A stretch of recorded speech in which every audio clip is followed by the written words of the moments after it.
हे बघ पल्लवी, हे सगळं काही तुझ्या माहेरी चालत असेल, पण माझ्या घरात हे चालणार नाही. सर्व काही माझ्या मनानुसारच होईल.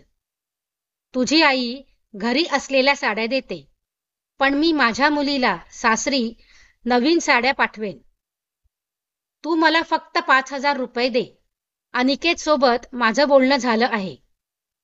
बघ त्या पैशातून मी किती सुंदर साडी आणते आणि संगीताच्या सासूला देऊन खुश करते.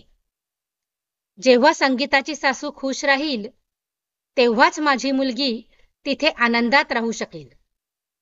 तुझ्या माहेरच्या लोकांसारखं कंजूसपणा करू नकोस. आपल्या सासूच्या अशा गोष्टी ऐकून पल्लवीचं डोकं ठणकू लागलं. आता तिला तिच्या सासूला पैसे देण्याशिवाय दुसरा कुठलाच पर्याय नव्हता. तिने तिचे कपाट उघडले, पैसे काढले आणि आपल्या सासूला दिले. गोष्ट लहानच होती. पल्लवीची नणंद संगीताचा लग्नानंतरचा पहिला वाढदिवस होता आणि कावेरीताईंनी आपली मुलगी संगीतासाठी सोन्याची चैन बनवली होती. तसंच त्या संगीताच्या सासूला महागडी साडी भेटवस्तू देऊ इच्छित होत्या. पल्लवीने तिच्या सासूला समजावलं की संगीताताईंचा वाढदिवस आहे, मग तिच्या सासूला साडी देण्याची काय गरज आहे. पण कावेरीताईंना ही गोष्ट समजूनच घ्यायची नव्हती. त्यांना कसंही करून पल्लवीच्या सासूला खुश करायचं होतं. त्या मुलीच्या सासूला कोणत्या ना कोणत्या बहाण्याने भेटवस्तू पाठवत असायच्या. पल्लवी सुद्धा म्हणाली की ठीक आहे, तुम्हाला साडी पाठवायची असेल तर लग्नात इतक्या साड्या आल्या आहेत. संगीताताई आपल्यासोबत काहीही घेऊन गेल्या नाहीत.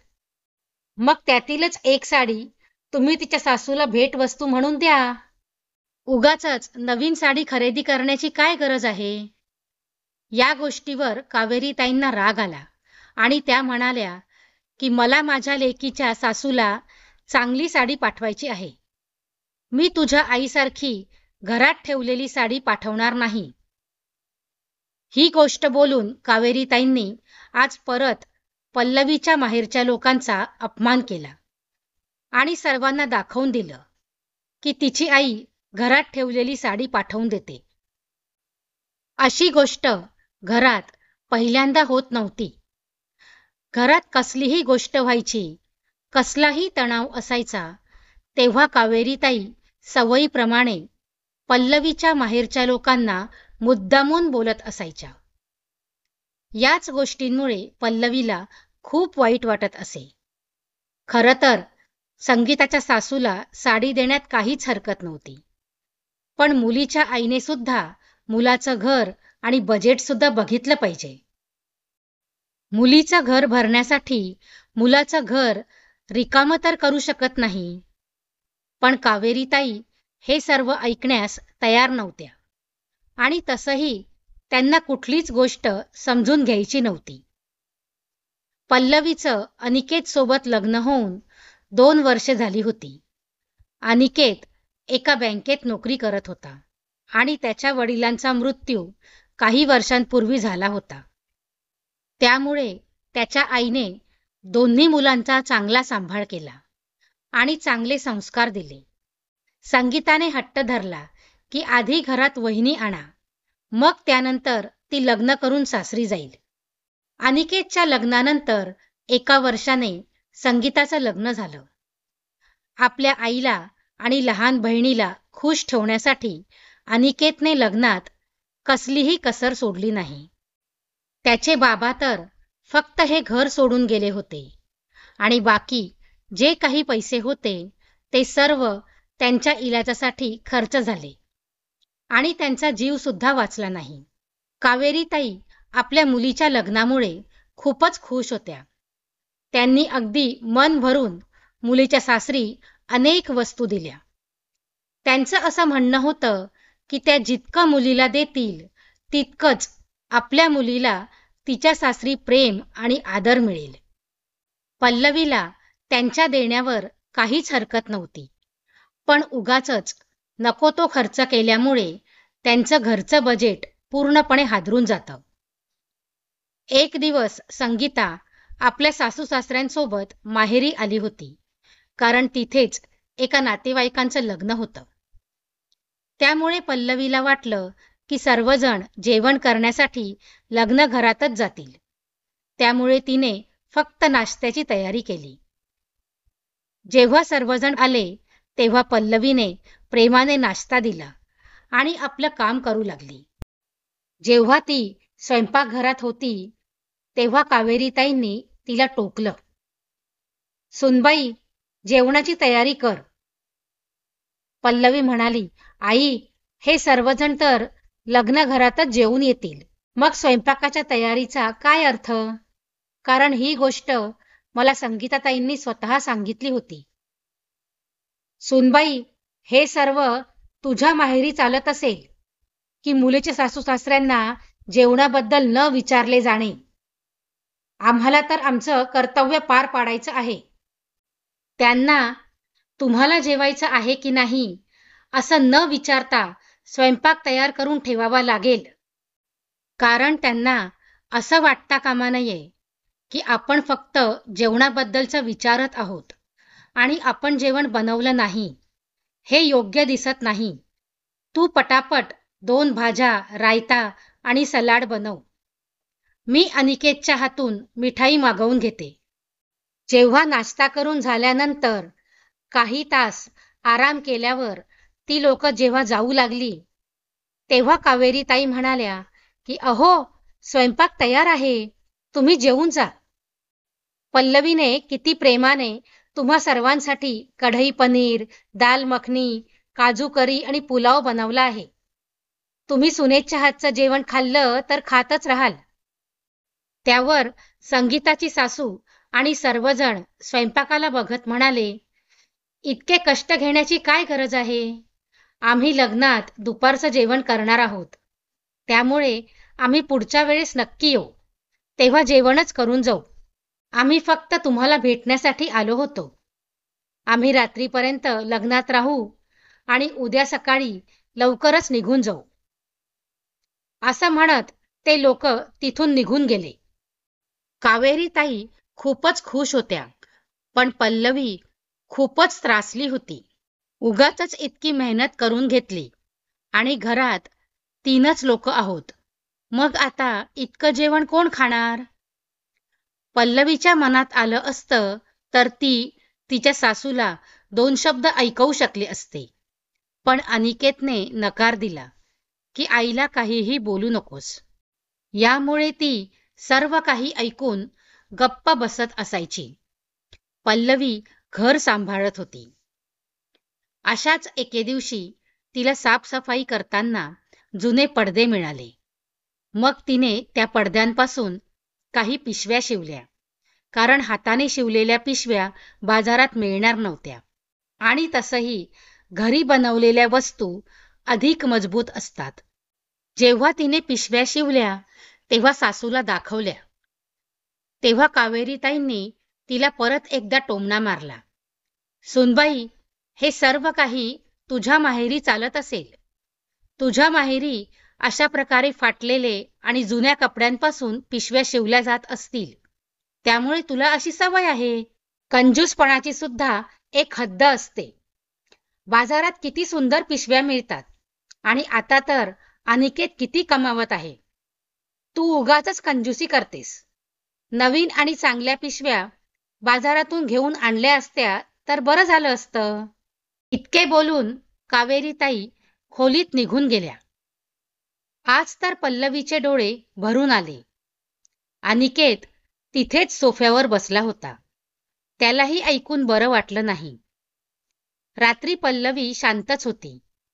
अनिकेतला तिचं दुःख समजत होतं. "अरे अनिकेत, आपल्या घराची पद्धत उलटीच आहे.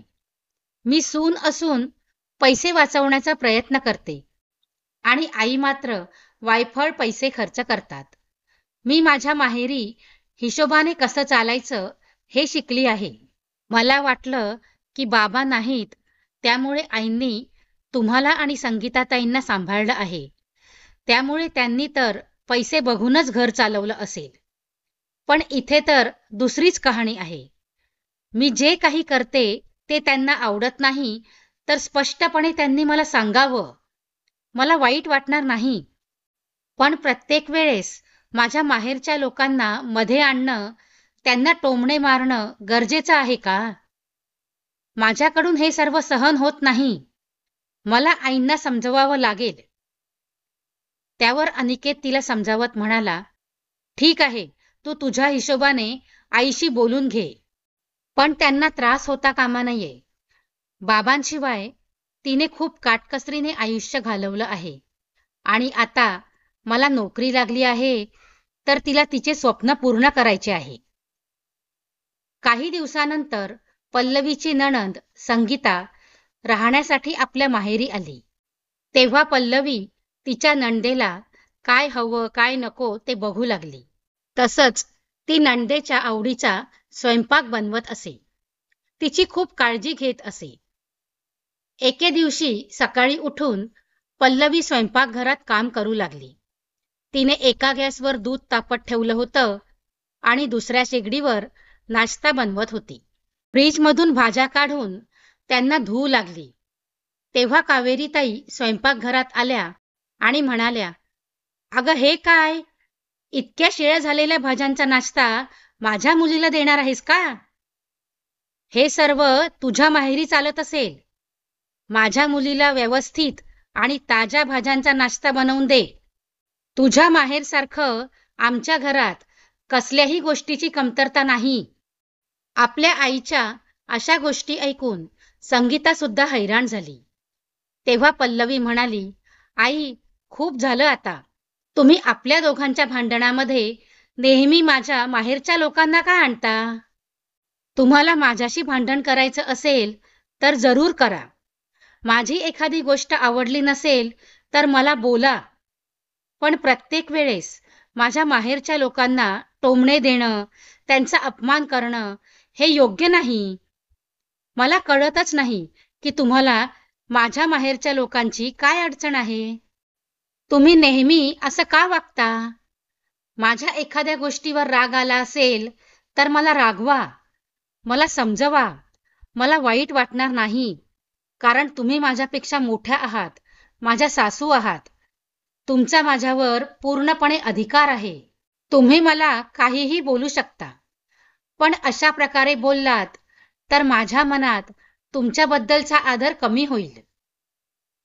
पल्लवीच्या गोष्टी ऐकून कावेरीताईंना खूप राग आला आणि आपली मुलगी संगीताकडे पाहत म्हणाल्या, बघितलंस का तुझी वहिनी कशी वागते ते? कशा प्रकारे स्वतःचं तोंड चालवत आहे? आजकालच्या मुलींना तर जराही शिस्त नाही. तेव्हा संगीता म्हणाली, आई, वहिनी चुकीची नाही. आधी तू सर्व गोष्टी वहिनीला बोलत होतीस तेव्हा मला काहीच फरक पडत नव्हता, कारण तेव्हा माझं लग्न झालं नव्हतं. पण आता मला फरक पडतो. मी सुद्धा सासरी गेली आहे. मी माझ्या सासरच्या लोकांचा पूर्णपणे आदर करते आणि त्यांची मनापासून सेवा करते. मी माझ्या सासूला माझी आई समजते. त्यांच्या म्हणण्यानुसार प्रत्येक काम करते. ती माझ्यावर खूप खुश आहेत आणि मी सुद्धा खूप खुश आहे. वहिनी सुद्धा असंच वागते. पण त्या मोबदल्यात तू तिला टोमणे देतेस. कोणतीही सून आपल्या सासरी खुश राहते, पण जेव्हा प्रत्येक लहान सहान गोष्टींवरून तिला तिच्या माहेरवरून टोमणे दिले जातात तेव्हा त्या गोष्टी सहन करणे खूप कठीण होऊन जाते. मी 2 दिवसांपासून हे सर्व पाहत आहे. जर मलाच या गोष्टी ऐकायला बरे वाटत नाही तर वहिनीला किती वाईट वाटत असेल. कोणतीही मुलगी आपल्या माहेरच्या लोकांविरुद्ध काहीही ऐकू शकत नाही. आई, माझ्या सासरचे लोकही दिवसभर माझ्या माहेरच्या लोकांना टोमणे देत राहतील तर मी सुद्धा त्यांना बोलेन. मी माझंही तोंड उघडेल आणि मी माझ्या माहेरच्या लोकांच्या बाजूनेच बोलेल. आई, वहिनीच्या माहेरच्या घरचं वातावरण वेगळं आहे. आत्ता लग्नापूर्वी वहिनी तिच्या माहेरीच राहून आली आहे. त्यामुळे त्याचा परिणाम तिच्यावर थोडाफार असेलच. त्यामुळे ती तिच्या हिशोबाने काम करते. तुला तिची पद्धत आणि तिचे विचार आवडत नाही तर तू तुझ्या हिशोबाने तिला समजावून सांग. आता यांना या घरात राहायचं आहे, मग प्रत्येक गोष्टीमध्ये तिच्या माहेरच्या लोकांना मध्ये आणण्याची काय गरज आहे? आता मलाही माझ्या सासरच्या लोकांनी तुझ्याबद्दल काही बोललं तर मलाही बरं वाटणार नाही. आई, तुलाही माहेर आहे. आजी कधीही तुझ्या माहेरच्या लोकांबद्दल काही बोलली नाही. कधी माझ्या सासरची लोक सुद्धा तुमच्याबद्दल काही बोलत नाही. तर तू दररोज वहिनीच्या माहेरवरून तिचं मन का दुखावतेस? तेव्हा अनिकेतही म्हणाला, आई, जर मीही काही जास्त बोललो तर मला माफ कर. मी सुद्धा गेल्या अनेक दिवसांपासून हे सर्व पाहत आलो आहे. पल्लवी माझा पगार आणि माझं बजेट पाहूनच अगदी कुशलतेने घर चालवत आहे. तिच्या माहेरी पैशांची कसलीच कमतरता नव्हती. जर तिच्या मनात इच्छा असती तर ती कसेही सासरी पैसे उडवू शकली असती. पण तिला माझी आणि या घराची काळजी आहे. ती सर्व नाती अगदी व्यवस्थित सांभाळते. ती तुझ्याबद्दल आणि संगीताबद्दल सुद्धा कधी काही वाईट बोलत नाही. तू तर प्रत्येक वेळेस प्रत्येक भांडणामध्ये किंवा लहान सहान गोष्टींमध्ये तिच्या माहेरच्या लोकांना मध्ये काय आणतेस? इतके दिवस ती गप्प राहिली, पण आता तिच्या सहनशक्तीचा बांध तुटला आहे. आपली सून आणि आपल्या मुलांच्या गोष्टी ऐकून कावेरीताई गप्प झाल्या. त्यांना आता जाणवत होतं की ते आपल्या सुनेसोबत किती चुकीच्या वागत आहेत. आज त्यांच्या मुलांनीच त्यांना आरसा दाखवला. त्यांनी पल्लवीकडे पाहिलं तेव्हा त्यांना अपराध्यासारखं वाटत होतं. त्या म्हणाल्या, सुनबाई, मला असं वागायला नको होतं. मी खूप चुकीची वागली आहे. मी तुझं खूप मन दुखावलं आहे. पण आता अजून नाही. तू तर या घराचं भलं व्हावं म्हणून असं वागत होतीस. आणि मी एक घरची स्त्री असताना सुद्धा तुझं दुःख समजू शकली नाही. प्रत्येक स्त्रीला आपलं माहेर खूप प्रिय असतं. मलाही आहे. पण आता यापुढे असं होणार नाही. कावेरीताईंनी संगीता आणि पल्लवीला मिठी मारली.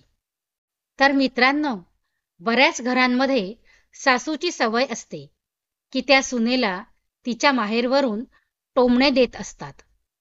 पण त्यांना या गोष्टीचा विसर पडतो की त्यांना सुद्धा एक मुलगी आहे आणि ती सुद्धा एक ना एक दिवस तिच्या सासरी जाणार आहे. आज संगीता आणि अनिकेत बोलले नसते तर कावेरीताईंना त्यांची चूक कळाली नसती. मित्रांनो, तुम्हाला माझी ही कथा आवडली असेल तर व्हिडिओला लाईक नक्की करा आणि चॅनलला सबस्क्राईब करायला विसरू नका. धन्यवाद.